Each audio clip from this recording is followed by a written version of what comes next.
So, welcome back students. We are basically discussing functional group based strategies, and today we will be talking about guideline 5. So, last week we talked about the protection group based strategies, and we have said that several protection groups and protecting protecting groups can be used in a synthetic operation to efficiently or effectively tune the chemical reactivity of several functional groups. Now, guideline 5, if you remember the functional group based strategies, here we will be mainly talking about how you can introduce several appendages. Now, appendages, as I earlier discussed, appendages are basically hanging functional group through a acyclic chain or a cyclic chain. So, particularly here we will be more focused on how to introduce different kind of appendages by using key chemical transformations and which is basically purely based on functional group based strategies. Now, as obvious, we will be talking about some target molecule, and the target molecule which I am now drawing at the beginning is having a bicyclic lactone structure. Now, if you see the target, you will find it as a bicyclic lactone structure and having a vinyl appendage. We call this vinyl appendage, which is hanging from this ring fusion. So, this is the appendage we are talking about. So, how to introduce this kind of appendages? Normally, there is absolutely no flexible rule, depending on the FGI, depending on the transformation, you can introduce this appendage by any means, any methods. Now, as there are other functional groups also need to be constructed, so we will first try to formulate in this way. We say that okay, if the appendage we will not be doing the disconnection at the beginning, we first doing the disconnection at this lactone. The lactone basically was initially thought to be disconnected by this bond through a FGI. So, we all know that hydroxy acid can be easily be heated up, and that undergoes simple condensation reaction with the help of water elimination to give you this lactone. Now, this part, these things can be easily undergoing or retrosynthetically disconnected through a common FGI. That aldehyde can be converted to the corresponding alcohol and which then will condense. Now, this one now will be trying to give you a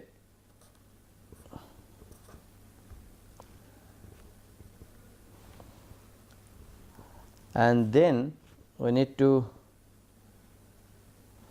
is a CH2 these things. Yeah, we need to fuse this cyclic ring here. The drawing was little bit fine. So, you just need the vinyl appendages here.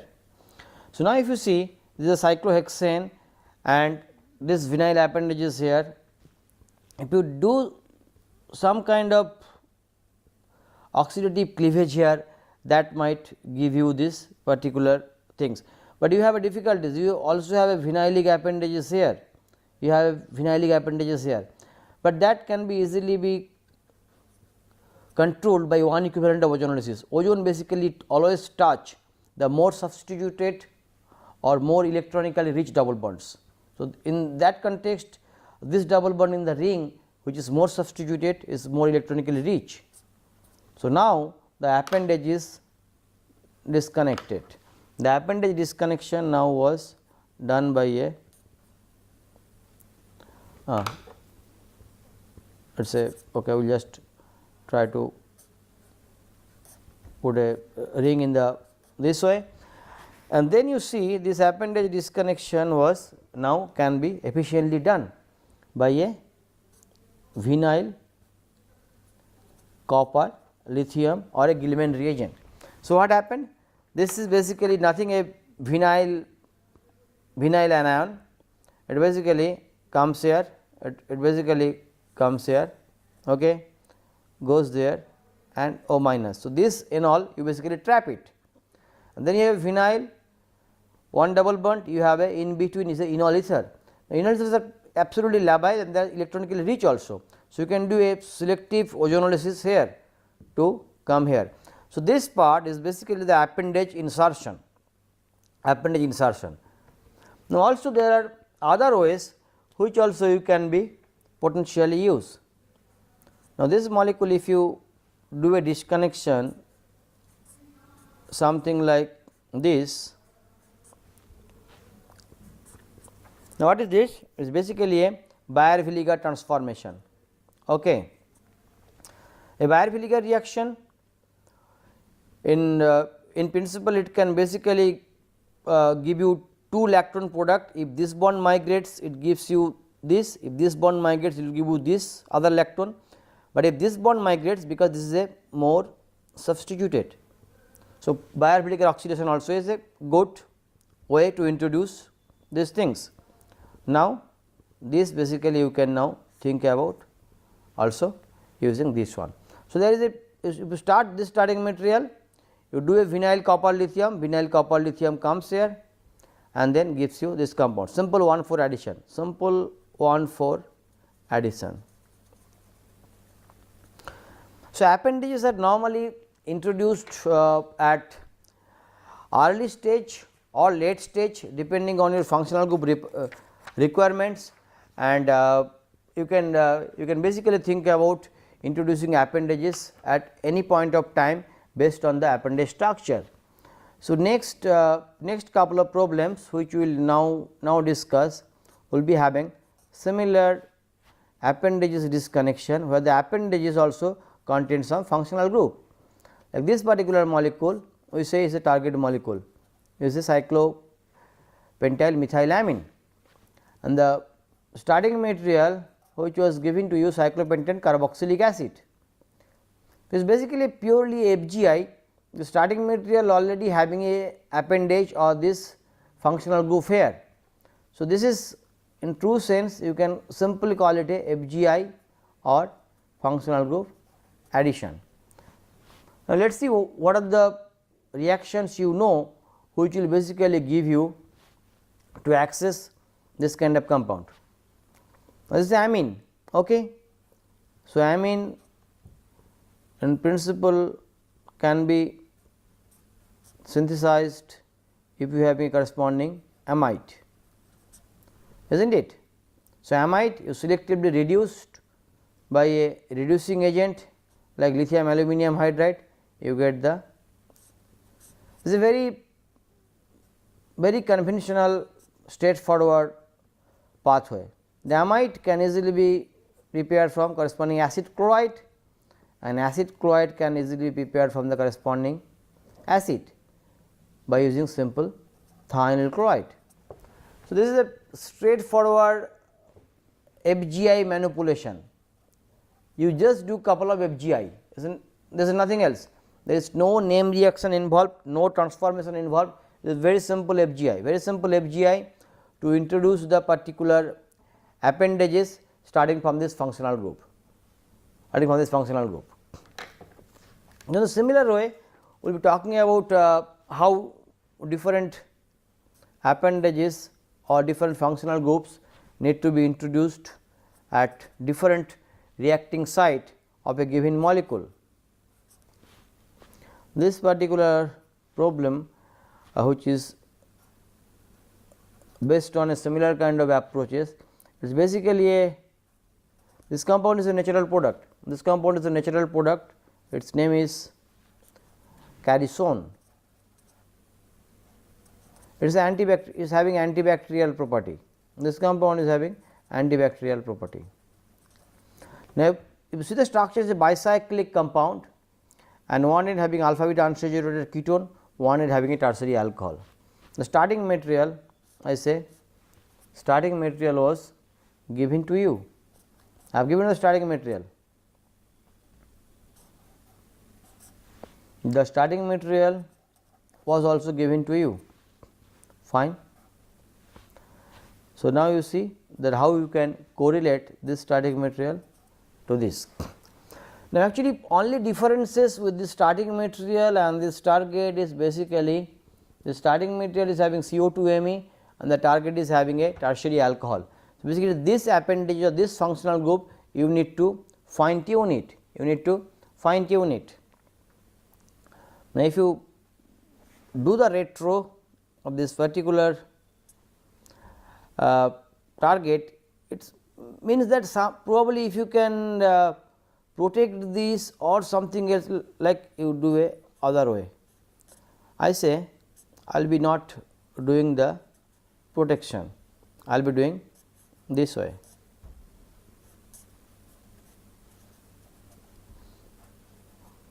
Like if you have this intermediate which is basically allylic secondary alcohol and a tertiary alcohol, you can do a selective oxidation by a allylic oxidizing agent like manganese dioxide, which is known for allylic oxidation.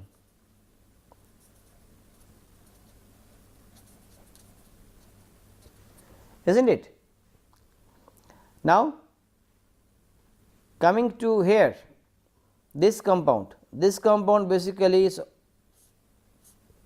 pretty much close, which you now can think about a retro by putting other groups in a similar, this is the ring junction, this will be hydrogen, this will be the methyl, you put a ester. Now, I said esters, if you use excess methyl magnesium iodide, which is already talked to you, you basically get a tertiary alcohol, that is fine. So, now you coated with the starting material. So, how this starting material can be converted to this allylic alcohol? You can simply do by Luce reduction, sodium borohydride, sodium chloride. So, all are basically very standard FGI, So, first take the starting material, do a Luce, it will come here. Okay. Then this Luce you do a excess methyl magnesium iodide excess and you get the tertiary alcohol. Okay. Then this is the tertiary alcohol, is the allylic secondary alcohol, you do a simple allylic oxidation.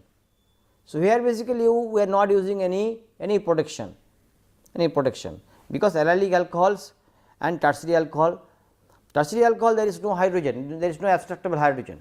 So, in principle this will not undergo any kind of oxidation. That is a very standard straightforward problem. The next one will be little bit complicated, but let us first do this structural analysis. It is given a spirocycle compound, a spirocycle epoxide, and this end having a TBS. This was the target molecule was given to you, and the starting material which was also given to you is having similar structure. So, basically the point is, if you now try to correlate the starting material and the target molecule, you need to introduce a epoxy appendage. So, you need to basically introduce a epoxy appendage at this part of this carbonyl compound. Now, this epoxy appendage, to bring the epoxy appendage, basically you need to create a double bond, a pi bond. So, now let us do the retro. So, if you now try to do the retro, this part will be your O TBS, your. So, basically if you have this compound, you can easily create the epoxide. Now, actually starting from this compound to create this compound seems to be little bit problematic. Now, if you remember earlier we said that cyclohexanone can be converted to cyclohexenone by selectively introducing a phenyl selenium chloride. So, which basically gives you a SEPH, and then this SEPH was subjected to oxidative rearrangement, which basically sodium periodate. It reacts in this way, selenium plus O minus and pH. Now, this O minus abstract this hydrogen, okay, and is undergoing a 2,3 sigma tropic rearrangement, 2,3 sigma tropic rearrangement to give you a cyclohexenone, which was already known. It is called selenoxide elimination, selenoxide scene elimination, and this is one of the very well known method to introduce a particular alpha beta unsaturated double bond adjacent to the carbonyl group. In addition, you can do by other ways also. Now, here if you see, you need to do similar kind of chemistry, but here you are having basically 2 hydrogen or 2 alpha positions, where in principle the selenium can attack. Now, out of these 2 hydrogens, you will find that this one is a relatively difficult, because it is close to the OTBS thing. So, now we will do the forward synthesis by analyzing the steric bulk of this OTBS group, which was present in the starting material. The starting material is this. Now, I say I will be using a LDA. So, LDA basically we will try to pick up this hydrogen, which is kinetically easily labile, and then you use pH SeCl.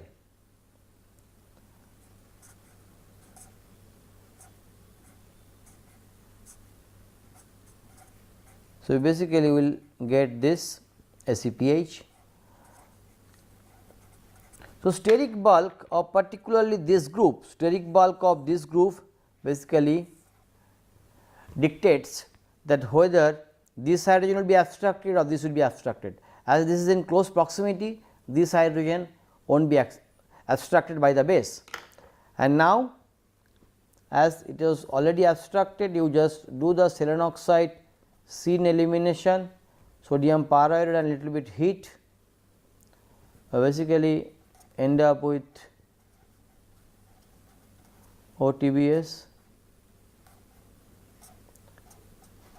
and this. Now, see, you have already created a alpha beta unsaturated carbonyl thing, and your target, you now need to introduce a epoxy appendages. Now, as I say, you cannot use MCPBA, because this double bond is already electron deficient. This double bond is now electron deficient, and MCPBA is also a electron deficient oxidizing agent. Now, so here you need to use a different reagent conditions, which you already used earlier, the hydrogen peroxide and sodium hydroxide, that basically gives you a hydroperoxide anion, and then if you react this hydroperoxide and hydrogen peroxide combination, will basically end up with this epoxide. So, this epoxide appendage introduction was efficiently done by a series of reaction, not series of reaction. The initial thing is a kinetic enolization,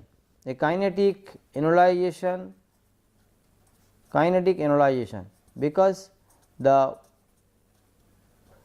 steric bulk of this OTBS group will make it possible the sterically less crowded or less congested hydrogen will be abstracted by the base. Treat with phenyl selenium chloride and you get SEPH, selenium oxide seed elimination, then you do a electron deficient, the downbond becomes electron deficient. So, you need a electron rich oxidizing agent, and that is basically undergoing, it is not oxidizing agent, it is a nucleophilic type of attack first.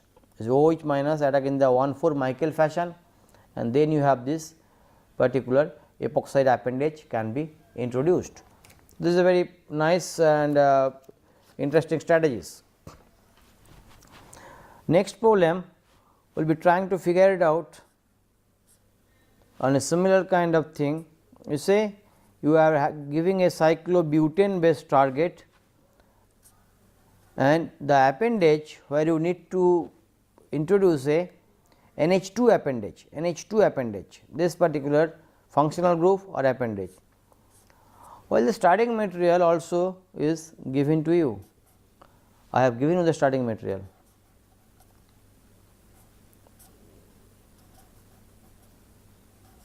I said I am giving you the starting material, this one. Okay.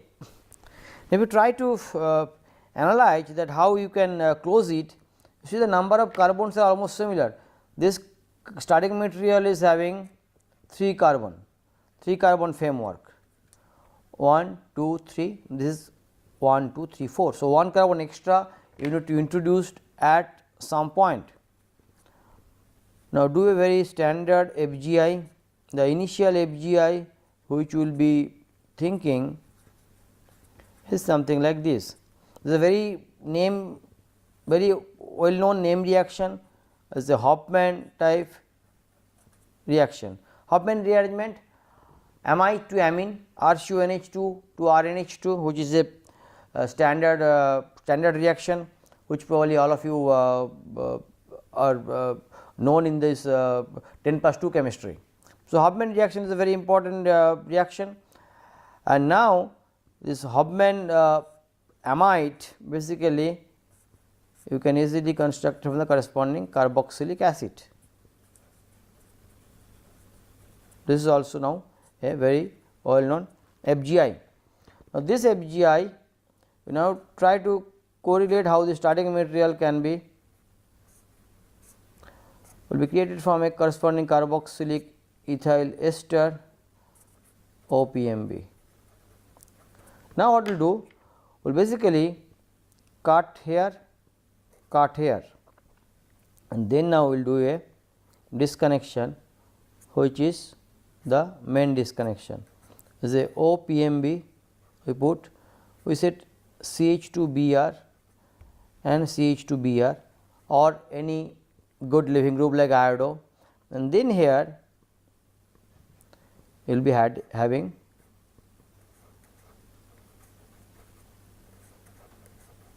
a diethyl malonate kind of thing which will basically gives this particular carbon. Now, diethyl malonate, as all of you know, now let us go to the forward synthesis. So, forward synthesis start with diethyl malonate,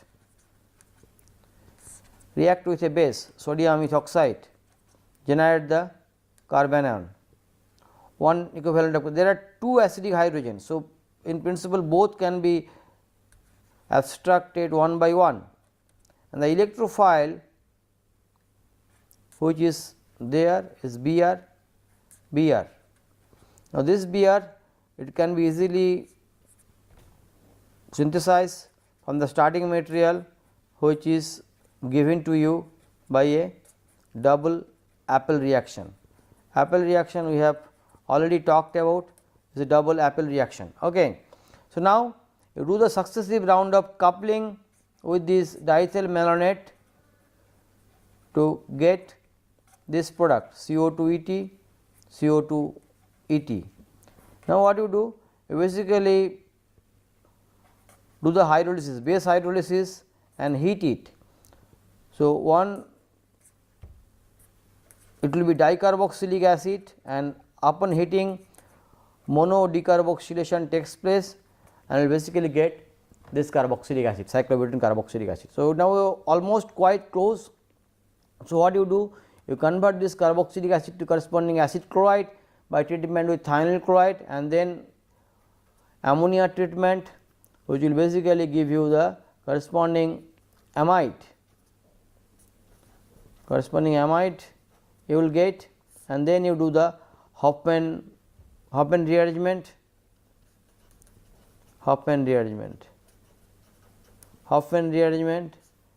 that will basically give you the corresponding amine. The transformation was very simple, but the appendages which we introduced, amine appendages, and it was with the help of a particular diethyl malonate, which basically gives you the 1 carbon.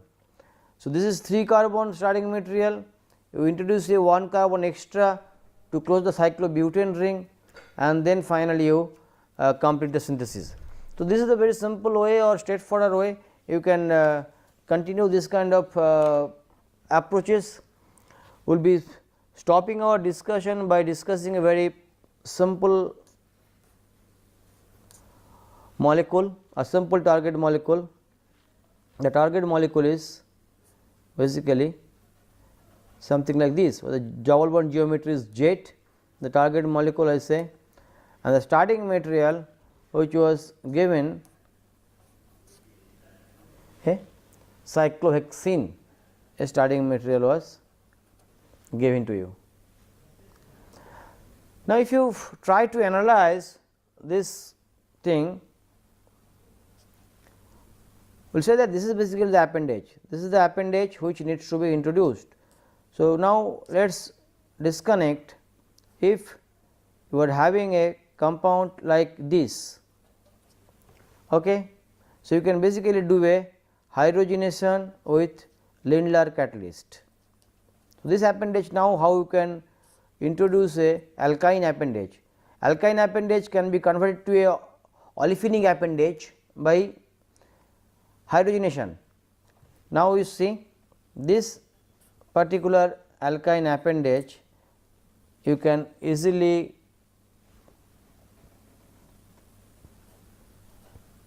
create it if you having a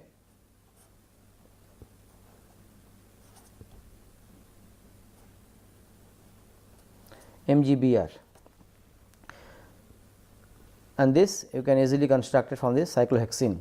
So, what you do? You first react with alkyne magnesium bromide, ring will open up, you will get this OH and this alkyne.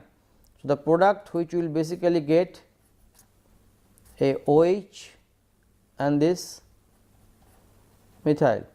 Next, basically you need to do a 1:2 elimination by simple acid treatment and heat. So, that will basically give you the ine, and then you do a selective alkyne reduction with the Lindlar catalyst. So, this also basically gives you a very nice demonstration of this appendage insertion or appendage introduction through a stepwise way.